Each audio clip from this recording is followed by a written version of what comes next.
Voilà. Alors, bonsoir. Aujourd'hui, on est le 29 septembre.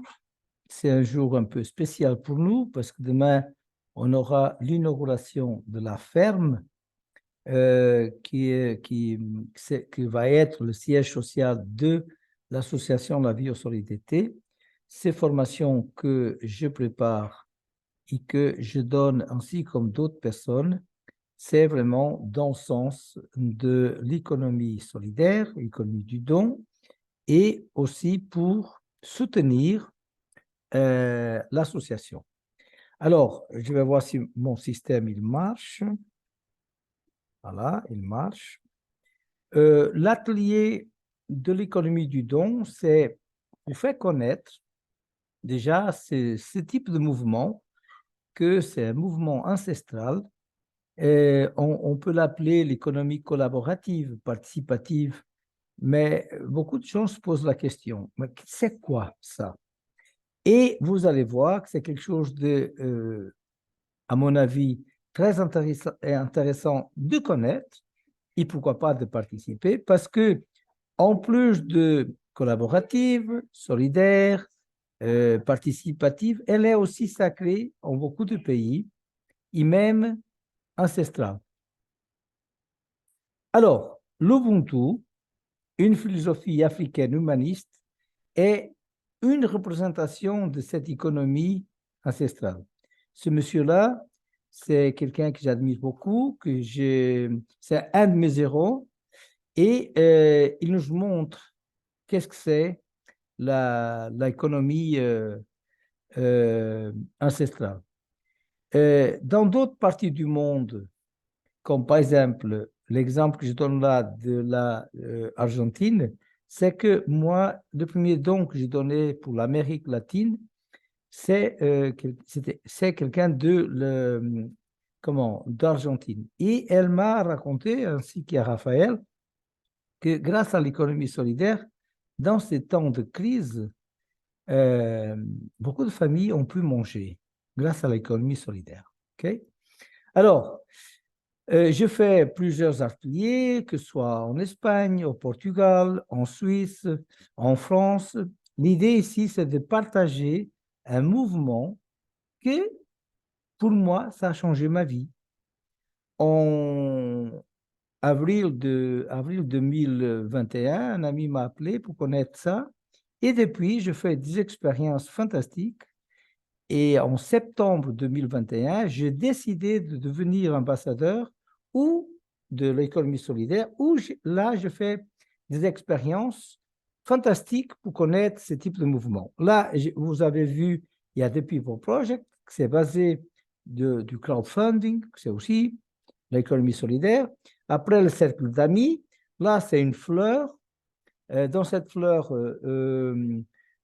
Florence vient de participer, hein, ce que veut dire que pratiquement on a une partie qui est déjà complète. Et là, on va vous montrer aussi le nouveau mouvement qu'on a créé pour l'association de la vie au soleil d'été, qu'on appelle la cagnotte de la ferme. Alors, ça, c'est quelques exemples, mais vous allez avoir plus d'exemples pour vous montrer que c'est large l'économie solidaire. Okay? Alors, dans la société que moi j'appelle la société euh, centralisée, ils ont une façon de voir l'économie du don qui n'est pas la même que nous on pratique. D'accord? Alors, comme je n'aurai pas le temps de tout lire, vous allez avoir tout ça en PDF, vous pouvez le lire et comme ça, vous pouvez consulter ce que se dit par rapport à l'économie du don. L'idée, c'est de comprendre que, parce que beaucoup de gens, comme moi le premier, ont pensé que soit tu es employé, soit tu es patron. Non, il y a d'autres façons. Et cette façon de faire, je connais des personnes qui ont 5, 10 et même plus d'années, qui, leur état d'esprit, son mode de vie, c'est de participer au mouvement d'économie solidaire Ils n'ont pas besoin d'une autre chose. OK? Alors, maintenant, on va voir qu'est-ce que la neuroscience parle de l'économie basée sur le don. OK? Il y a quelque chose de fantastique à regarder, principalement par ce monsieur-là, ce docteur-là, qui parle d'une façon qui va vraiment à l'encontre de ce qui est l'économie solidaire, un point de vue, on va dire, santé scientifique. OK? Alors, vous allez me dire dans le chat si vous entendez la vidéo, parce que je vais partager l'audio. C'est parti. C'est bon? À la fois très intelligent, mais nos motivations profondes ne sont pas forcément si intelligentes que ça.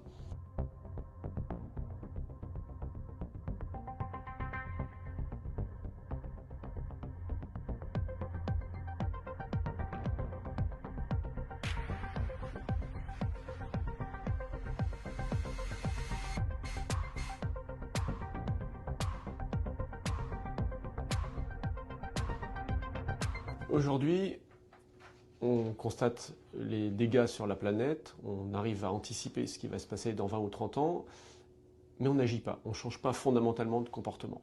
Cette incohérence nous vient de la structure profonde de notre cerveau. Si on regarde comment sont faites les connexions dans notre cerveau, on s'aperçoit qu'il y a une structure profondément enfouie au cœur de notre cerveau qui s'appelle le striatum et qui nous envoie de la dopamine, donc de la récompense, du plaisir quand on réalise un certain nombre d'objectifs simples. C'est manger, avoir des rapports sexuels, avoir du statut social, de la reconnaissance, donc de la domination, avoir le plus d'informations possible sur notre environnement et minimiser ses efforts, c'est-à-dire chercher le plus de confort possible.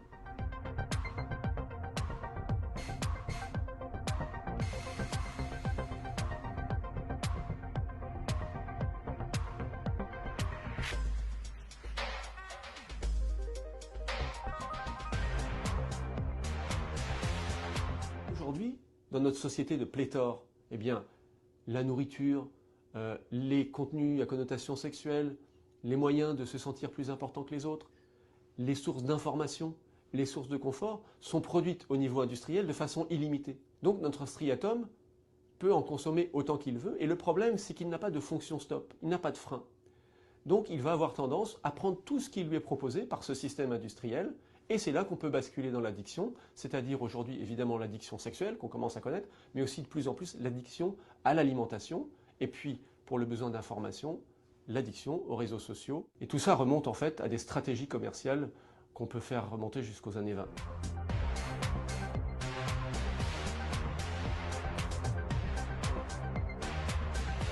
Si la norme sociale valorise la sobriété, valorise l'altruisme, le partage, la lenteur dans les habitudes de vie, à ce moment-là, notre striatum nous donnera du plaisir par rapport à ça.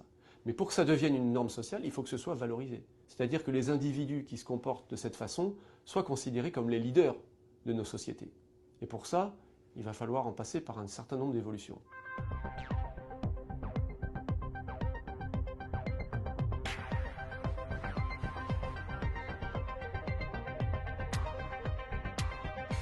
Le plaisir qu'on a à donner, c'est le seul plaisir qui ne s'émousse pas, qui ne diminue pas au fur et à mesure qu'on le répète. Si vous avez l'habitude d'aller au fast-food par exemple, peut-être vous avez noté que de jour en jour, le plaisir baisse et on augmente les doses. Eh bien, pour l'acte de donner, il n'y a pas de baisse de plaisir liée à la répétition. Donc ça pourrait être éventuellement une solution durable. Et ça, c'est quelque chose qui a été découvert il y a quelques mois par une expérience publiée dans une revue internationale.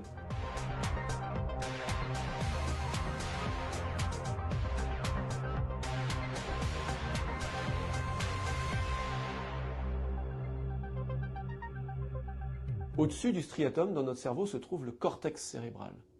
C'est ce qui nous permet de construire des fusées et des smartphones. Nos sociétés ont utilisé ce cortex jusqu'aujourd'hui pour faire de l'intelligence, de la technologie. Mais le cortex a aussi la capacité de créer de la conscience. Et la conscience n'est pas l'intelligence, c'est une autre capacité qui est sous-développée dans nos pays à forte valeur industrielle et technologique. Nous devons passer d'une civilisation technologique à une civilisation de la conscience. Car la civilisation de la conscience peut se retourner sur elle-même et envisager des chemins qui n'ont jamais été imaginés.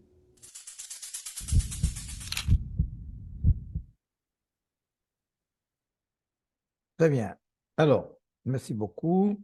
Ça, c'est quelque chose que j'apprécie beaucoup parce que il parle de choses qui vont vraiment à l'encontre de ce que nous, on pratique comme économie du don.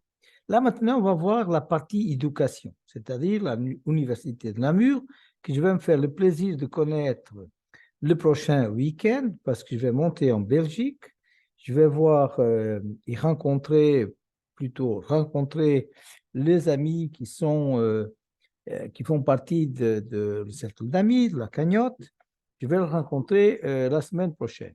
Alors, je me fais le plaisir, comme je fais avec une autre université, l'Université de Tours, qui a un travail qui me plaît beaucoup pour les émotions de Catherine Belzung.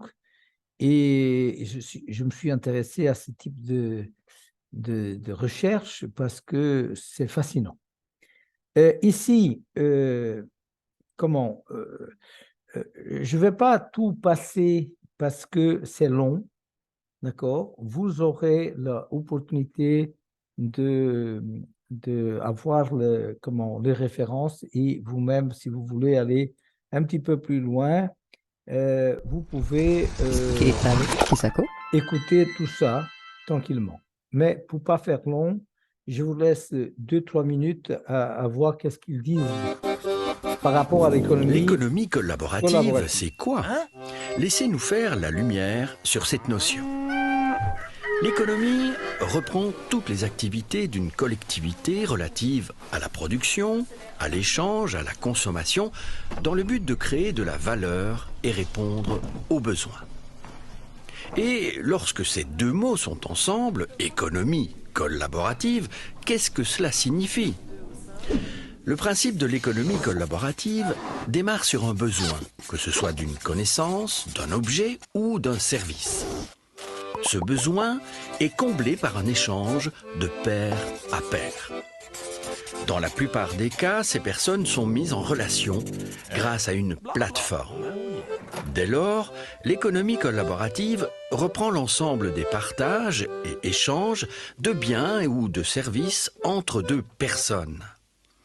Le principe de l'économie collaborative ne date pas d'hier. Elle existe sous bon nombre de formes. Le don, la vente, le prêt, la location ou encore le troc. Mais qu'est-ce qui est concerné par l'économie collaborative?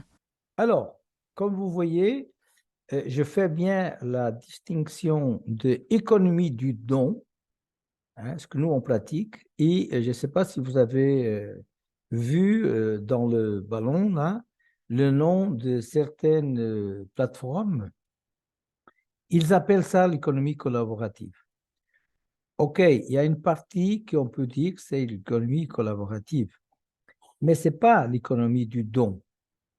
L'économie du don, comme nous on la connaît, cette économie ancestrale, c'est que la personne fait un don sans attendre rien du tout. OK? Si la personne est dans une certaine attente, elle va elle-même, sans le savoir, elle va freiner le flux d'abondance. D'accord? Le donner et le recevoir, c'est la même énergie. Mais quand tu donnes quelque chose, c'est pas toujours du matériel, que ce soit l'argent, que ce soit une bouteille de lait, que ce soit n'importe. Il n'y a pas que la partie matérielle. Okay? Vous pouvez rencontrer quelqu'un que vous ne connaissez pas et vous partagez un sourire.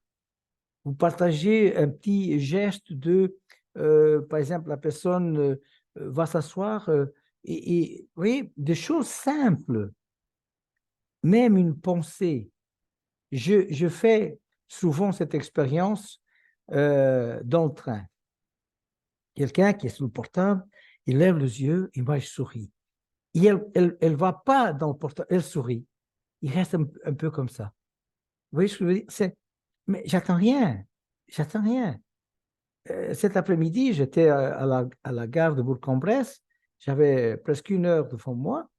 J'étais en train de boire un petit café tranquille. Et en plus, c'est à l'heure que j'aime bien boire le café, 4h30. Et toutes les tables étaient occupées. Et il y avait des tables avec une personne. Et j'ai choisi une jeune. Pourquoi? Parce qu'elle était avec le portable. Et en même temps, on voit que c'est une étudiante. Alors, je me pose, elle m'a dit, mais oui, bien sûr, merci. Voilà, je pose les choses. Et après, elle lève la tête du portable, un sourire. Elle reste, dit, vous êtes étudiante? Oui, oui. Ici, à Bourg-en-Bresse? Non, non, je suis d'ici. Je viens de Lyon, c'est ma maman qui vient me chercher.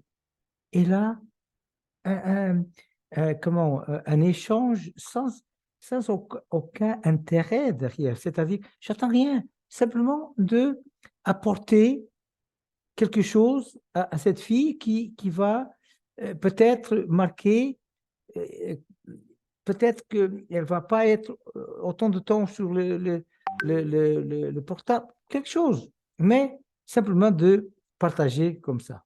Vous savez, même dans le train, c'est curieux, les gens sont là, portables par la personne. Okay? Voilà. Alors, là, on va voir maintenant, je ne peux pas non plus, parce que déjà, elle parle en allemand. C'est une anthropologue qui, elle parle que les premiers, oui, les premières sociétés, ils pratiquaient l'agriculture, comme nous on sait, mais c'est là la base aussi de l'économie solidaire. Pourquoi? Là, dans l'article, on a vu avant qu'il parlait du troc. Moi, j'ai 61 ans et j'ai connu le troc avec mon grand-père. C'est-à-dire qu'il allait travailler pour quelqu'un d'autre sans payer. Il venait après travailler avec mon grand-père, par exemple pour le vendange. Et ça, c'était fantastique, déjà parce qu'on était dans la nature. Okay? Et moi, c'est quelque chose qui m'attire beaucoup, la nature. C'est pour ça que j'aime connaître les îles, pour voir la nature de chaque île. C'est fascinant pour moi. Alors, comme vous voyez là, il y a un intérêt de faire connaître cette économie solidaire. Okay? On est dans une économie de, comment on dit, mercantile. Acheter, acheter, acheter, acheter, acheter. Imaginez une petite pensée simple. Combien de fois vous avez acheté quelque chose et qui fait 1 mois, 2 mois, peut-être 1 an que vous n'avez pas utilisé? Parce que, comme il a dit le docteur, le système commercial, il est tellement bien rodé qu'il vous fait faire ou acheter des choses que vous n'avez même pas besoin. C'est ce qu'on appelle l'économie de consommation. Et ça détruit aussi la planète. D'accord? Une chose simple, et ça, c'est Guylaine qui m'a dit ça, et j'appréciais beaucoup. Si vous avez, comme je connais quelques personnes, qui vous avez 1000, 2000, 3000 mails dans votre boîte mail, sachez que ça pollue la planète. Parce que chaque ordinateur, quand tu ouvres ta boîte mail, elle a besoin, l'ordinateur, de consommer pour afficher tous les mails, même que tu ne les ouvres pas. Vous n'avez pas besoin, paf. Une autre chose que j'apprends, c'est de se désabonner de mails de publicité, des choses comme ça. Bah, ça vient toujours, ça. Oui, parce que tu peux l'effacer ou tu peux le mettre à la corbeille, mais elle vient parce que tu n'as pas fait le nécessaire. Le nécessaire, c'est se désabonner. Okay? Alors, là, c'est pour vous donner une idée large de ce qui pense la société, l'économie solidaire, ce qui pense la science, ce qui pense la culture. Maintenant, on va voir au niveau des affaires. Okay?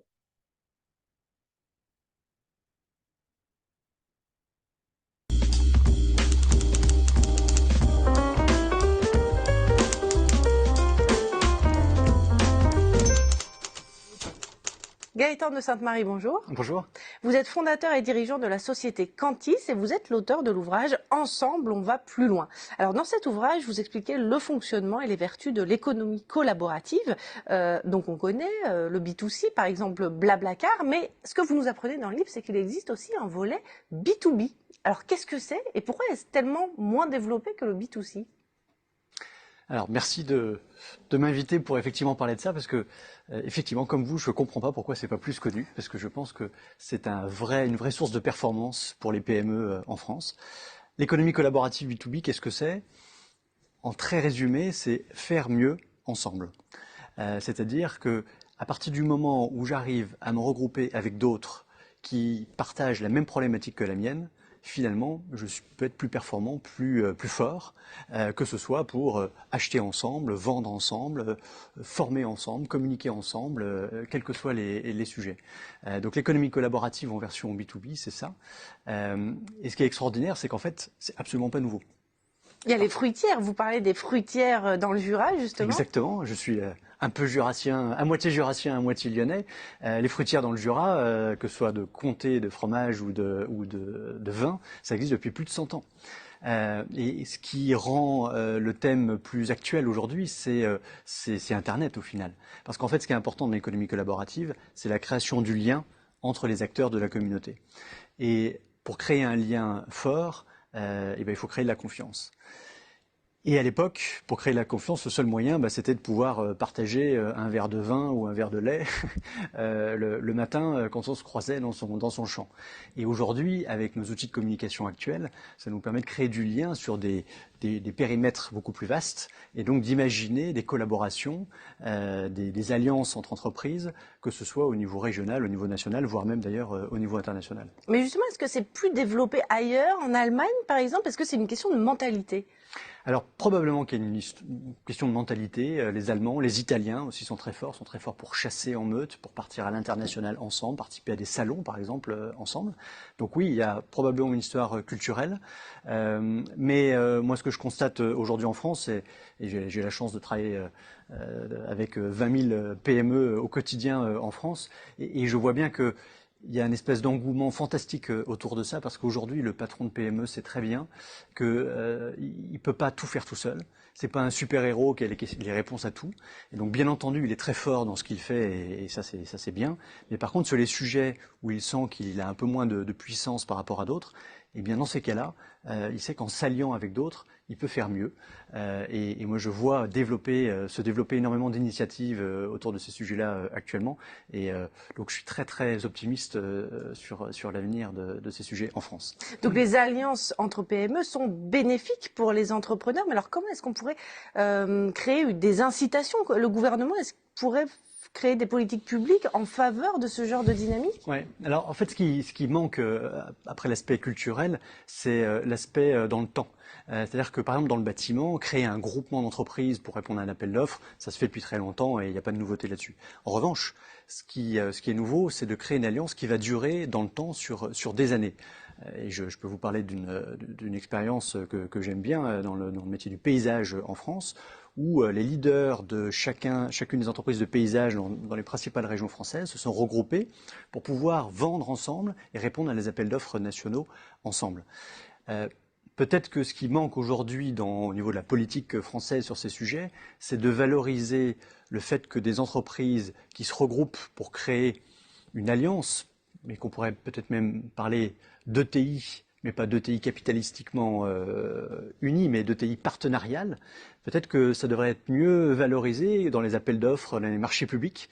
Il y a peut-être des sujets de réflexion à avoir là-dessus, parce que on sait très bien qu'en France, on a besoin de faire en sorte que nos PME deviennent des ETI, que nos ETI deviennent des très grandes entreprises. Peut-être qu'il y a des voies alternatives et que la voie de l'alliance, du groupement d'entreprises, est une vraie voie d'avenir pour nos PME et nos ETI. Faire ensemble et surtout bien faire ensemble. Merci beaucoup pour cette analyse, Gaëtan de Sainte-Marie. Et pour ceux qui veulent en savoir plus, je renvoie à votre livre « Ensemble, on va plus loin ». Merci beaucoup. Voilà. Alors, moi, ce que j'aimais ce qui m'a attiré l'attention, c'était déjà cette idée de faire quelque chose ensemble. Comme vous savez, une de notre adage, c'est seul tu vas vite, ensemble tu vas loin. OK? Alors, je pense que je vais venir en arrière encore. Depuis l'âge de 30 ans que j'ai connu le marketing de réseau et depuis cet âge-là que je dis aux personnes que dans le marketing de réseau, il n'y a pas de concurrence, il n'y a que des partenariats. Alors, imaginez bien, dans la partie de l'économie solidaire, c'est encore plus fort ça. Parce que je viens d'inviter Florence à cette fleur, qu'on appelle fleur parce que c'est l'économie solidaire pure, qui vient de Mandala, qui vient... sans qu'elle était obligée, elle est rentrée, elle a vu, elle a accepté. D'accord? Alors, maintenant, je vais vous montrer par où j'ai passé. Tout ce que vous allez voir, c'est de mouvements d'économie solidaire que j'ai fait l'expérience. La première, c'est Kindred Earth, c'est la plus ancienne plateforme d'économie solidaire avec un algorithme. Après, tout ça, c'est Mandaline ou Mandala. Et là, on a la suite de Kindred Earth que j'ai invité pour traduire en portugais. L'autre, là, c'est j'étais cofondateur. Et tous ces projets-là m'ont apporté une expérience énorme, vraiment énorme, au point que maintenant, avec la cagnotte, principalement avec la cagnotte La Ferme, c'est quelque chose d'extraordinaire. En sachant que dimanche, on va faire quelque chose aussi d'extraordinaire avec le cercle perpétuel d'amis, parce qu'on a trouvé vraiment la solution qu'il fallait.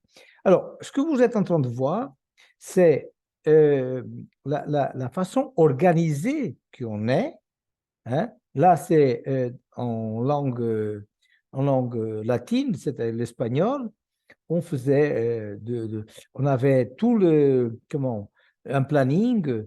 Là, il y avait des Zooms avec beaucoup de joie. Il y avait des gens de partout, de plusieurs continents même. C'était, voilà. Et une fois, il y a quelqu'un qui m'a dit, et pourquoi tu ne continues pas? Parce que les valeurs, au bout d'un moment, ils changent, ils ne sont pas,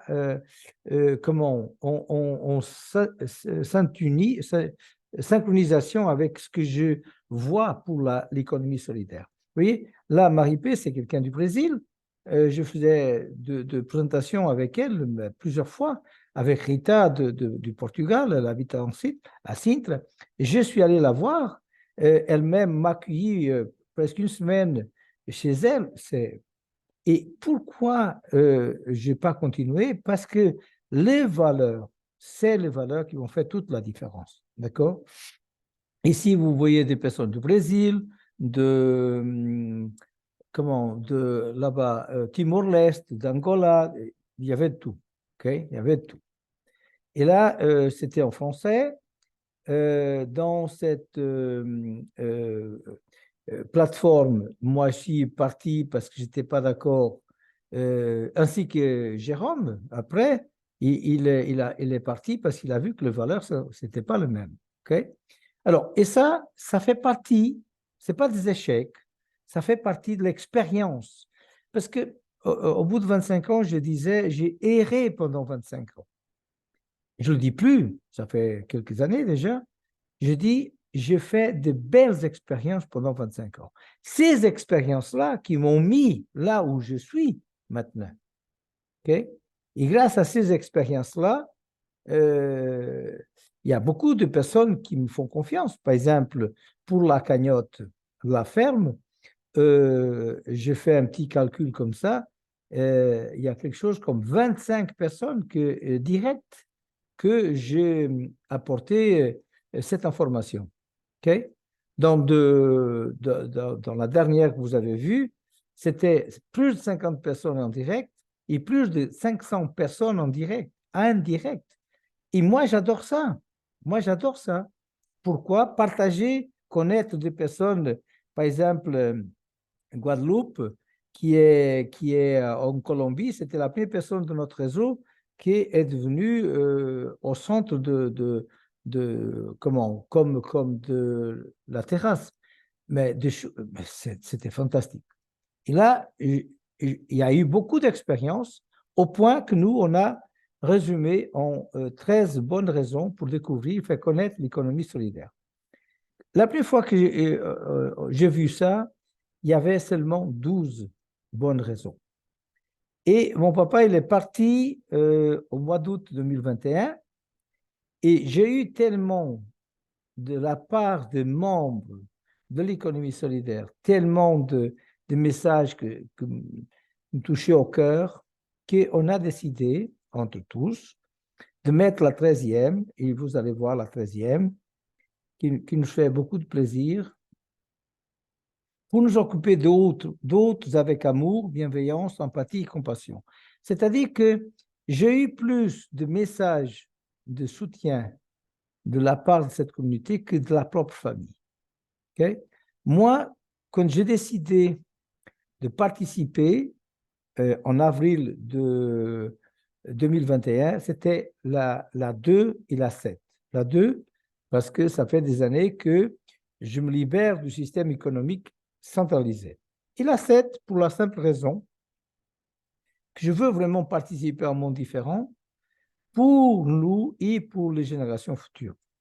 J'ai 6 enfants, j'ai 7 petits-enfants. Bien sûr que ça ne va pas s'arrêter là parce que les garçons, ils n'ont pas encore d'enfants. J'ai trois garçons, trois filles. C'est que les filles qui ont des enfants. Et regardez, c'est quelque chose qui me motive énormément. En plus d'avoir ma propre mission, c'est de former 1000 leaders. Et ces leaders viennent de l'économie solidaire. Je suis convaincu, il y a d'autres personnes qui me contactent au niveau professionnel, mais je remets tout à l'économie solidaire. Alors, le changement de paradigme, c'est là que nous, on va voir qu'est-ce qui fait l'économie solidaire dans notre vie, d'accord? L'économie collaborative et participative, qu'on peut l'appeler sacrée, qu'on peut l'appeler solidaire, qu'on peut l'appeler comme on veut, du don, elle va partager de la valeur ajoutée. Imaginez tout simplement la formation que Guylaine nous délivre par rapport à la crypto, la blockchain, le wallet. C'est gratuit. Il y a des formations payantes. Okay? C'est gratuit. On partage de la valeur ajoutée. Qu'est-ce que cette valeur ajoutée va faire chez vous à l'intérieur? Va combler des besoins. Si vous ne connaissez pas la pyramide de besoins, c'est connu par la pyramide de Maslow, c'est un psychologue qui a montré ça, vous allez voir que nos besoins sont comblés. Imaginons une personne qui touche le SMIC en France et qu'en participant à l'économie solidaire, pendant 1 an, il va avoir le même résultat en monnaie financière que ce qu'il fait comme travail, comme occupation professionnelle. Bien sûr que ces besoins physiologiques, manger, tout ça, ça va être comblé.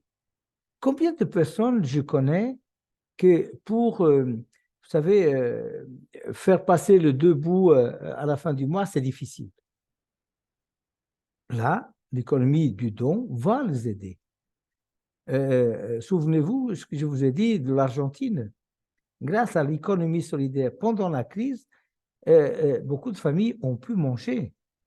Mais mieux que ça, comme je disais, par exemple, à Olivette, si je te forme et que toi, là où tu habites, parce qu'il y a le décalage horaire, que tu peux faire de présentations, de formations, mais pour moi, c'est bingo, c'est gagné. D'accord? Pourquoi? Parce que c'est une autre personne qui apporte la torche de l'économie solidaire. C'est-à-dire que nos besoins de sécurité, d'appartenance, d'estime de soi et bien sûr d'accomplissement vont être comblés. Okay? Alors maintenant, regardez qu'est-ce qui va se passer. Si un nouveau mode de vie peut se créer de façon délibérée parce que vous avez accepté de participer à l'économie solidaire, elle va déjà chez vous avoir de la valeur ajoutée, vous allez avoir comblé le besoin physiologique et autres, ce que va vous donner un autre choix. Et vous allez constater que tout dépend du choix que nous on fait. Ah non, non, je ne peux pas acheter ça, c'est trop cher. D'accord? Ah ben, là, ce mois-là, pour finir le mois, ça va être... Si je parle de santé, je suis allé voir une clinique à Genève qui font du traitement à l'ozone. Chaque consultation, c'est 350 francs. C'est-à-dire que si je n'ai pas de moyens financiers, je ne peux pas accéder à ça. Okay? Après, le choix de vie, où tu peux vivre, les vacances que tu veux passer, le voyage que tu veux faire, c'est un choix qui est à notre portée avec l'économie solidaire. Okay? Et bien sûr, si tu aimes le business, pourquoi pas d'investir? Mais pour moi, maintenant, c'est plus la priorité. La priorité, c'est de créer de la valeur ajoutée, savoir investir correctement dans des opportunités que moi j'appelle durables. Okay? Durables. Je pouvais vous montrer, il y a aujourd'hui quelqu'un qui me contacte des États-Unis à me proposer encore un truc. Tous les jours, j'ai ça. Et maintenant, je le passe au crible, hein, je ne sais pas si c'est comme ça, comme l'entonnoir. S'il n'est pas bon, il n'est pas bon. Et maintenant, je ne vais même pas parler parce que ce que j'ai en ce moment, ça me suffit pour vivre vraiment tranquille, faire ce que je veux, quand je veux, avec qui je veux et où je veux. Okay? Voilà, ce choix-là, ça va être après même un petit peu difficile. Pourquoi? Parce que vous avez la possibilité de choisir en conscience.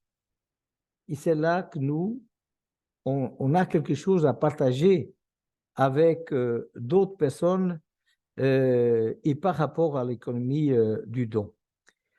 Voilà ce que je voulais vous transmettre. Avant que j'arrête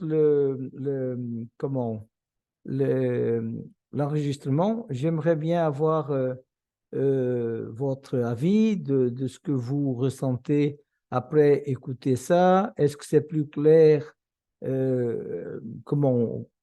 Quel est le but de l'économie du don? À vous maintenant de me donner un feedback.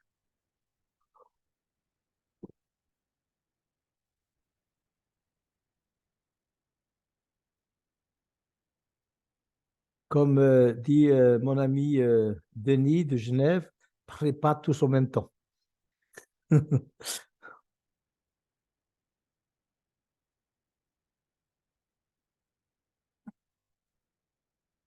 Bon, peut-être que